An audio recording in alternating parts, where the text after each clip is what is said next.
Angel ministries നിങ്ങൾക്കായി അവതരിപ്പിക്കുന്ന തിരുവചനം. തിരുവചനം പാടിയിടൂ, ഹല്ലേലൂയ, പാടിയിടൂ, ഹല്ലേലൂയ. കാലിനു ദീപമേകുമത്, പാതയ്ക്കൊളി നൽകുമത്, കാലാന്തരങ്ങളെ പ്രഭ ചൊരിയും ദീപസ്തംഭമത്. തിരുമാധുര്യം തിരുവചനം തെളിടു സോദരരെ, പാടിയിടൂ, ഹല്ലേലൂയ, പാടിയിടൂ, ഹല്ലേലൂയ. തിരുവചനം എന്ന പരിപാടിയിൽ ഇന്ന് നിങ്ങളോട് സംസാരിക്കുന്നത് സുവിശേഷകൻ ബൈജു മാത്യു, പാലക്കാട്. പ്രാർത്ഥനയോടെ ഈ സന്ദേശം ശ്രവിച്ചാലും. ദൈവനാമത്തിന് മഹത്വമുണ്ടാകട്ടെ. ഇന്നത്തെ ധ്യാനചിന്തയ്ക്കായിട്ട് ഒരു വേദഭാഗം പ്രാരംഭമായിട്ട് നമുക്ക് വായിക്കാം. സദൃശ്യവാക്യം 26:24. പകയ്ക്കുന്നവൻ അധരം കൊണ്ട് വേഷം ധരിക്കുന്നു, ഉള്ളിലോ അവൻ ചതിവ് സംഗ്രഹിച്ചു വെക്കുന്നു. ഒരു ദൈവപൈതൽ ഉള്ളിൽ കോപം സംഗ്രഹിച്ചു വെക്കുവാൻ പാടുള്ളതല്ല എന്നുള്ളതിനെക്കുറിച്ച് കഴിഞ്ഞ ദിവസം നമ്മൾ ചിന്തിക്കുകയുണ്ടായി. ഇന്ന് നമ്മൾ ചിന്തിക്കുന്നത് ഉള്ളിൽ ചതിവ് സംഗ്രഹിച്ചു വെക്കുന്നവരെ കുറിച്ചാണ്. ഉള്ളിൽ ചതിവ് സംഗ്രഹിച്ചു വെക്കുവാനായിട്ട് പാടുള്ളതല്ല. സങ്കീർത്തനം 5-ാം 6-ാമത്തെ വാക്യത്തിൽ വായിക്കുന്നത്, രക്തപാതകവും ചതിവുമുള്ളവൻ യഹോവയ്ക്ക് അറപ്പാകുന്നു. ഒരു ദൈവ പൈതലിന്റെ വളർച്ചയിൽ പ്രധാനമായിട്ടും ഒഴിവാക്കേണ്ടതാണ് ചതിവ് എന്ന് പറയുന്നത്. പത്രോസിന്റെ 1-ാം ലേഖനം നമ്മളത് വായിക്കുന്നുണ്ട്. എല്ലാ ചതിവും വ്യാജഭാവവും വിട്ടുകളയണം, എന്നിട്ട് വചനമെന്ന മായമില്ലാത്ത പാൽ കുടിക്കാനായിട്ട് വാഞ്ചിക്കണം. ഇപ്പോൾ ജനിച്ച ശിശുക്കളെ പോലെ വേണം പെരുമാറുവാൻ. ഇസ്രായേൽ ജനത്തോടുള്ള ബന്ധത്തിൽ ഫറവോനെ കുറിച്ച് പറയുമ്പോൾ ജനത്തെ വിട്ടയക്കുന്ന കാര്യത്തിൽ ഫറവോൻ ചതിവ് ചെയ്തതായിട്ട് മോശ പറയുന്നുണ്ട്. ബാധ ഒഴിവാക്കിയാൽ ജനത്തെ വിട്ടയക്കാമെന്ന് ഓരോ പ്രാവശ്യവും ഫറവോൻ പറയുമായിരുന്നു. എന്നാൽ ബാധ നീങ്ങിക്കഴിയുമ്പോൾ മോശയോട് ഫറവോൻ പറഞ്ഞ വാക്ക് പാലിക്കുന്നില്ല. വീണ്ടും തന്റെ ഹൃദയം കഠിനമാക്കുകയാണ് ഫറവോൻ ചെയ്തത്. ഫറവോൻ വാക്ക് മാറിയതായിട്ട് നമുക്ക് അവിടെ കാണാൻ കഴിയും. അതിനെയാണ് മോശ പറഞ്ഞത്, ഫറവോൻ ഇനി ചതി ചെയ്യരുത് എന്ന് പറഞ്ഞത്. ഫറവോൻ ഓരോ പ്രാവശ്യവും അവർക്ക് ആശ കൊടുക്കും, പക്ഷെ അത് നിവർത്തിക്കത്തില്ല. ആശ കൊടുത്തിട്ട് നിവർത്തിക്കാതിരുന്നതാണ് ചതി.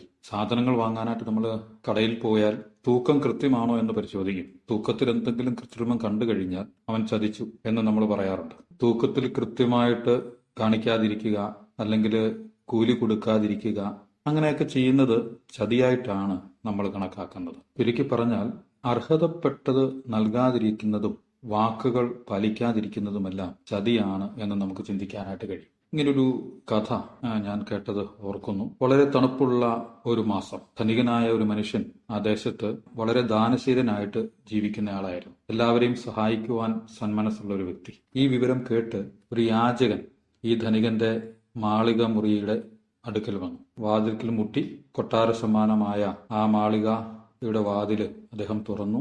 വന്നിട്ട് ചോദിച്ചു, എന്താണ് താങ്കൾക്ക് വേണ്ടത്? ഈ യാചകൻ തക്കതാരിക്കുന്ന വസ്ത്രം ധരിച്ചിട്ടായിരുന്നില്ല വന്നത്. താന് മതിയായ വസ്ത്രം തനിക്കുണ്ടായിരുന്നില്ല. കഠിനമായ തണുപ്പ് അദ്ദേഹം വകവെച്ചിട്ടായിരുന്നില്ല അവിടെ വന്നത്. അതൊന്നും തനിക്കൊരു പ്രശ്നമേ ആയിരുന്നില്ല. തനിക്ക് നന്നായിട്ട് വിശക്കുന്നുണ്ട്. ആ വിശപ്പിന് ഒരു പരിഹാരം ഉണ്ടാവണം. ഈ ധനികനോട് പറഞ്ഞു, എനിക്ക് വിശക്കുന്നുണ്ട്, ഭക്ഷണം വേണം. വേറെ ഒന്നും ആവശ്യപ്പെട്ടില്ല. ധനികൻ അപ്പോൾ തന്നെ ഭക്ഷണം ഈ യാചകന് കൊടുക്കാനായിട്ട് കൽപ്പന കൊടുത്തു. അപ്പോൾ ധനികന് പെട്ടെന്നൊരു വിഷമം. ഇത്രയും തണുപ്പുള്ള ഈ രാത്രിയിൽ മതിയായ വസ്ത്രം ധരിക്കാതെ, തണുപ്പിനെ പ്രതിരോധിക്കാനായിട്ടുള്ള സംവിധാനമില്ലാതെ ഈ യാചകൻ എങ്ങനെ വെളിയിൽ കിടന്നുറങ്ങും? യാചകനോട് പറഞ്ഞു, ഞാനൊരു കമ്പിളി താങ്കൾക്ക് സമ്മാനമായി നൽകാം, തണുപ്പിനെ അത് പ്രതിരോധിക്കും എന്ന് പറഞ്ഞു. എന്നിട്ട് ഈ മനുഷ്യൻ തന്റെ കൊട്ടാരത്തിനകത്തേക്ക് കയറിപ്പോയി. യാചകൻ മനുഷ്യനെ കാത്ത് മണിക്കൂറുകൾ വെളിയിലിരുന്നു. കോട്ടുമായിട്ട് അദ്ദേഹം വരുമെന്ന് വിചാരിച്ചിരുന്നു, പക്ഷേ കോട്ടുമായിട്ട് അദ്ദേഹം വന്നില്ല. പിറ്റേ ദിവസം ധനവാൻ തന്റെ പടിപ്പുര വാതിൽ തുറന്ന് വെളിയിൽ വരുമ്പോൾ ഈ യാചകൻ മരിച്ചു കിടക്കുന്നതായിട്ടാണ് കാണുന്നത്. പെട്ടെന്ന് ഒന്ന് ഞെട്ടി. യാചകന്റെ കൈപ്പിടിയിൽ ഒരു ചെറിയൊരു കുറിപ്പുണ്ടായിരുന്നു. അത് എടുത്തു വായിച്ചു നോക്കി.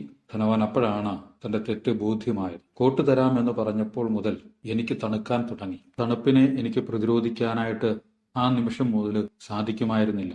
അതുകൊണ്ട് താങ്കൾ കൊണ്ടുവരുന്ന കോട്ട് ധരിച്ച് തണുപ്പിൽ നിന്നും രക്ഷപ്പെടാം എന്നുള്ള ചിന്തയിൽ ഞാൻ താങ്കളെ കാത്തിരുന്നു. പക്ഷേ താങ്കൾ വന്നില്ല. അതുകൊണ്ട് ഞാൻ മരണത്തിലേക്ക് വഴുതി വീഴുന്നു.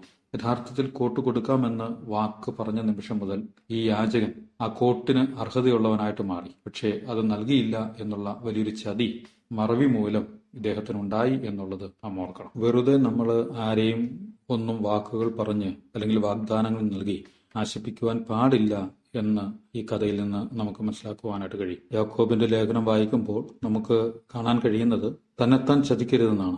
ദൈവത്തിന്റെ വചനം കേട്ടിട്ട് അത് ചെയ്യാതിരിക്കുന്നവൻ സ്വയം ചതിക്കുന്നവനാണ് എന്ന് വായിക്കുന്നുണ്ട്. നാം നമ്മെ ചതിക്കരുത്. ദൈവത്തിന്റെ വചനം നാം കേട്ട് കഴിയുമ്പോൾ അതിലെ വാഗ്ദത്തങ്ങൾ, അതിലെ കൽപ്പനകൾ അനുസരിക്കുവാൻ നമ്മൾ ബാധ്യസ്ഥരാണ്. നമ്മൾ അതിന് അർഹതപ്പെട്ടവരാണ്. അത് ചെയ്യുന്ന കാര്യത്തിൽ നമ്മൾ പിന്മാറിയാൽ തീർച്ചയായിട്ടും നാം നമ്മെ തന്നെ ചതിക്കുന്നവരായിട്ട് മാറുന്നു എന്നുള്ള കാര്യം ഓർക്കുക. ഒരുപക്ഷെ മറ്റുള്ളവരെ നമ്മൾ ചതിക്കുന്നില്ലായിരിക്കാം, നമ്മൾ ചതിക്കാൻ പാടില്ല. മറ്റുള്ളവർ നമ്മളെ ചതിക്കുന്നുണ്ടായിരിക്കാം. അത് നമ്മൾ അംഗീകരിച്ചു കൊടുക്കാനായിട്ട് തയ്യാറുമല്ല. ഒരിക്കലും നമുക്കത് ഉൾക്കൊള്ളാൻ കഴിയുന്ന കാര്യവുമല്ല. പക്ഷേ അതിന് നമ്മൾ അനുവദിക്കത്തില്ല എന്ന് പറഞ്ഞതുപോലെ നമ്മൾ ചതിക്കാനും അനുവദിക്കാതിരിക്കട്ടെ. ചതിവ് ഹൃദയത്തിൽ സംഗ്രഹിക്കാതെ ദൈവഹിതപ്രകാരം ജീവിക്കുവാൻ ദൈവം നമ്മെ സഹായിക്കുമാറാകട്ടെ.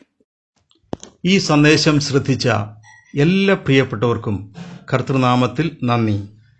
ബൈബിൾ കറസ്പോണ്ടൻസ് കോഴ്സിൽ ചേർന്ന് പഠിക്കുവാൻ ആഗ്രഹിക്കുന്നവർ മേൽവിലാസം അയച്ചു തന്നാലും പ്രാർത്ഥനാ വിഷയങ്ങളും അറിയിക്കുമല്ലോ.